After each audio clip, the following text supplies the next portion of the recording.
Agora são 3 horas da tarde, eu vou estudar para minha prova de história e vocês vão acompanhar comigo.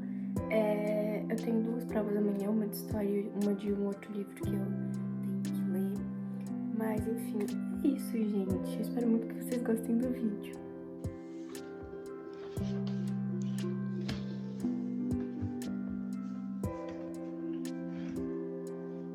E os conteúdos são todos esses aqui. Então vamos começar. Bom, gente, então, como prometido, eu vim trazer umas dicas para vocês de como vocês estudarem de verdade, para vocês estudarem de uma forma mais eficiente e aprender realmente o conteúdo e não só ficar naquele negócio de decoreba, que eu sei que muita gente faz isso, mas, gente, acredite, não dá certo. A longo prazo não dá certo, porque, por exemplo, você vai fazer um vestibular, um Enem ou uma FUVEST, o que seja, você vai precisar estudar todo aquele conteúdo de novo e não vai dar para você decorar tudo, porque é muita coisa, gente, acredite, é muita coisa. E também porque redação, né, como por exemplo, se você for fazer um Enem, redação não dá pra decorar, né, gente? Você faz ali um rascunho, mas decorar mesmo não dá. Então eu vou dar umas dicas pra vocês de como vocês estudarem de verdade e aprender realmente o conteúdo. Eu falo isso porque eu já tive esse negócio de decoreba, mas agora eu aprendi a estudar de uma forma bem mais eficiente, eu fixo o conteúdo na minha mente, então é uma coisa assim sensacional, porque eu aprendi coisas ano passado que eu lembro até hoje. Se eu ver uma questão assim, eu sei resolver, então é realmente isso que eu quero que vocês consigam.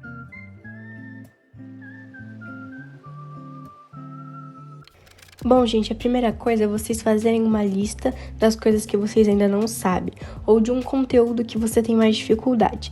Por exemplo, todo mundo sabe da to-do list, né? Porque eu falo muito sobre to-do list aqui no canal, mas a questão não é uma lista de afazeres, e sim uma lista de matérias que você tem dificuldade. Eu, por exemplo, todo mundo sabe que eu tenho muita dificuldade em matemática, então eu sempre priorizo estudar matemática e exatas e conteúdos do tipo. Então, a gente não vai naquele negócio de, vou começar estudando pelo conteúdo mais fácil ou pelo que eu mais gosto. Não, gente, não dá certo. Vocês têm que estudar, começar estudando o que você tem mais dificuldade, porque você vai estudar o que você mais gosta, beleza, você vai estudar bem, de boa, só que você vai se cansar e você não vai ter energia para estudar o conteúdo que de fato você precisa. Então comecem estudando o conteúdo que você mais tem dificuldade. Nesse dia aí, gente, eu ia ter prova de história, né, como eu disse pra vocês, história e prova de literatura, que era um livro que eu precisava ler, que era sobre a história da guerra no Vaticano, eu acho, alguma coisa assim, mas enfim, eu estudei dessa forma que eu tô falando aí pra vocês. Eu dividi em tópicos, né, os que eu tinha mais dificuldade e fui indo por ali. Eu tinha todos os assuntos que ia cair na prova, porque o professor passou, e eu dividi eles em tópicos, os que eu sabia mais e os que eu não sabia. Porém, tem um porém, gente, que história vocês sabem que é tudo continuação de uma coisa. Então, vocês têm que pegar uma coisa, um assunto desde o começo e estudar ele desde o começo, desde o básico, que é o exemplo de matemática. Você não vai conseguir fazer uma equação de segundo grau se você não souber fazer uma de primeiro grau, ou se você não souber potência, por exemplo. Então, vocês têm que começar do básico. Aprender o básico para depois aprender o mais complicado. Outra coisa, gente, é vocês verem qual o melhor método ou a melhor maneira que vocês conseguem entender de verdade o conteúdo. Eu, por exemplo, todo mundo já sabe que eu só consigo entender o conteúdo com videoaula, com flashcard e com autoexplicação. Ou a técnica de Filmate, né? Filmate, não sei como pronunciar direito, mas a técnica de Filmate é literalmente aquele negócio de autoexplicação. Você vai estudar o conteúdo, aprender o conteúdo e vai autoexplicar o conteúdo para você. Ou para algum parente, para sua mãe, para seu pai, para o vizinho. Vocês têm que explicar o conteúdo para alguém. E você tem que falar para as pessoas fazerem assim, se tiver alguma dúvida, pergunta para mim. E você tem que saber responder. A autoexplicação, gente, é incrível, é sensacional, é de fato, acho que é o melhor método de estudo que existe, porque eu sempre uso esse negócio de autoexplicação antes da prova com os meus amigos. A gente sempre faz esses negócios de, fez tal pergunta, não entendeu tal assunto, eu explico. E sério, gente, muda muito, porque é realmente quando você vai saber se você aprendeu aquele conteúdo ou se você não aprendeu, se você só decorou. Sobre método de estudo, gente, tem aquele negócio de método Pomodoro e tal, mas não é isso que eu quero falar para vocês hoje, e sim método de aprendizagem e não de estudo. O que é o método de aprendizagem, gente? É se vocês aprendem melhor com videoaula, com resumo, com flashcards ou com post-its na parede, que vocês sabem que eu tenho também, quem me acompanha no Instagram, ou então por leitura ativa. Vocês têm que saber se vocês aprendem melhor com videoaula, ou com resumo, ou com questões. Vocês que sabem, gente, mas vocês têm que entender se é realmente aquilo que você tá conseguindo absorver.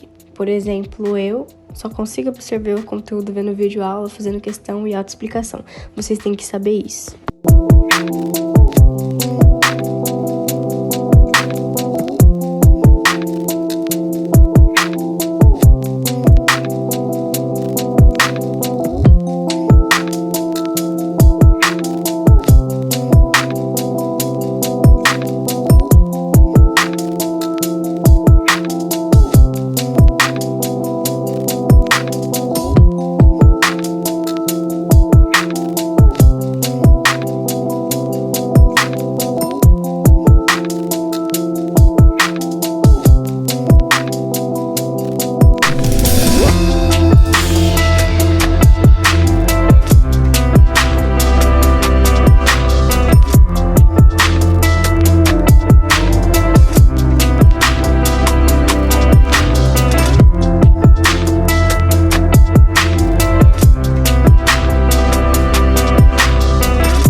Quinta dica, gente, são distrações. Distrações é uma coisa que é muito complicado pra gente evitar de se distrair, principalmente quem tem alguma doença, por exemplo, TDAH ou coisa do tipo. Eu sei que é bem difícil, mas, gente, tentem não se distrair, por favor, não coloquem objetos e coisas que façam vocês se distraírem por perto. Tira o celular, coloca em outro lugar. Eu tenho esse autocontrole de não pegar o celular enquanto eu tô estudando, mas se você não tem, pega o celular, coloca em outro lugar. Mas não deixem distrações em um local fácil que faça você se distrair muito rápido, gente, porque atrapalha muito. Gente, eu acho que é a 7, já perdi as contas, mas é mais uma dica essa que é pra vocês beberem água enquanto estão estudando, porque tem estudos, é coisa científica já, é comprovado que se você bebe um copo de água gelada antes ou durante de você estudar, vai fazer você ficar mais focado, então bebam água. Outra coisa, gente, é o método ativo. Eu fiquei sabendo recentemente sobre isso. Mas, gente, basicamente perguntas e respostas. Você faz aquela folhinha de perguntas e respostas ou da própria apostila, você responde. Resumos ativos, que não é aquele resumo de você fazer o resumo de uma videoaula, por exemplo, assistir uma videoaula, tá assistindo lá, vai resumindo o que o professor tá falando. Não, é você assistir a videoaula completa. Você até faz algumas anotações ali, porém poucas, minimalistas. Você faz algumas anotações ali, assiste a videoaula completa, sem fazer resumo, sem nada. Assiste a videoaula, depois que você terminou de assistir a videoaula, você vai lá e faz um resumo só com as coisas da sua mente. Vocês não pesquisam nada, não consultam a videoaula, só com as coisas da sua mente. Isso é um resumo ativo. É literalmente um resumo sem consultar. É só com o que você entendeu. Outra coisa também são questões. Questões, gente, vocês sabem, é fato que ativo é super bom, é incrível. E leitura ativa também. Eu não sei vocês, eu não consigo fazer muito bem uma leitura ativa, mas é muito bom quando você consegue fazer, porque eu realmente consigo aprender muito. Vocês eu já não sei, porque varia de cada pessoa, mas leitura ativa é praticamente você tá ali lendo o texto, você vai anotando no canto da sua apostila coisas sobre o texto, você vai grifando coisas, palavras-chave ou coisas que você acha importante. É literalmente aquele negócio lá, gente. Você não tá só lendo e perdendo em que parte você tá, aí você tem que voltar e ler de novo. Tudo bem que isso é meio que um sintoma de TDAH ou coisa de déficit de atenção. Mas, gente, leitura ativa é muito bom. Eu recomendo vocês pesquisarem mais a fundo, porque eu não tenho tanta pauta pra falar assim, porque eu não sei muito bem, mas é muito bom. E agora vocês estão vendo, eu sou super cansada porque eu tava estudando há muito tempo. Mas bom, gente, esse foi o vídeo. Eu espero muito, muito, muito que vocês tenham gostado, que as dicas tenham ajudado vocês. Se vocês gostaram dessas dicas e quiserem saber mais, gente, vão lá no meu Instagram que tá cheio de dicas, tem muito mesmo. Mas é isso, um beijão e até o próximo vídeo. Tchau!